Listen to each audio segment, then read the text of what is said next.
સુરત મહાનગરપાલિકાનું ઐતિહાસિક બજેટ રજૂ કરાયું છે। એસએમસી કમિશનર એમ નાગરાજન દ્વારા વર્ષ 2026-27નું બજેટ રજૂ કરાયું। 55 કરોડના ખર્ચે સોલાર પાવર પ્લાન્ટની જોગવાઈ કરવામાં આવી છે। વેસ્ટ ઝોન રાંદેર ખાતે ને સરથાણા ખાતે ઓડિટોરિયમ બનાવવાનું આયોજન કરવામાં આવ્યું છે। એસએમસીના ઓફિસ ક્વાર્ટર્સ બનાવવાનું પણ આયોજન છે।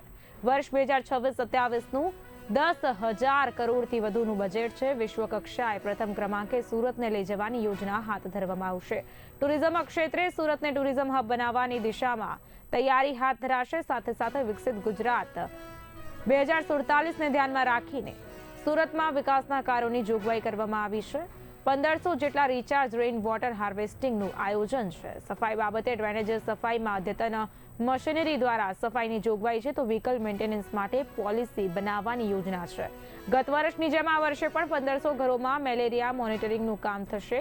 વર્ષ 2026-27ના બજેટમાં સામાન્ય વેરામાં કોઈ ફેરફાર કરવામાં આવ્યો નથી। સુરત મહાનગરપાલિકાના આ વર્ષનું બજેટ આજે રજૂ કરવામાં આવેલ છે।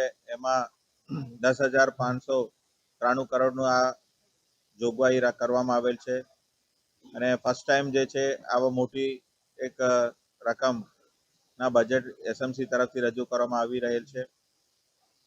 સુરત જ્યારે રાષ્ટ્રમાં કાયમ પ્રથમ રહ્યું છે અને વિશ્વ કક્ષાનું શહેર બની રહ્યું છે અને લોકો એમને અહીંયા આવીને વસવાટ કરવામાં આવે છે, તો એમની પાયાની સુવિધા પાણી, ગટર, ડ્રેનેજ અને નવા વિસ્તારોમાં પણ જે પાયાની સુવિધા મળવાનું છે અને અહીંયા આવેલ સુરતીઓને હેલ્થ, એજ્યુકેશન એવા સુવિધાઓ પણ સરસ રીતે મળે, એના માટેનું આયોજન ધ્યાનમાં રાખીને આ બજેટ તૈયાર કરવામાં આવેલ છે।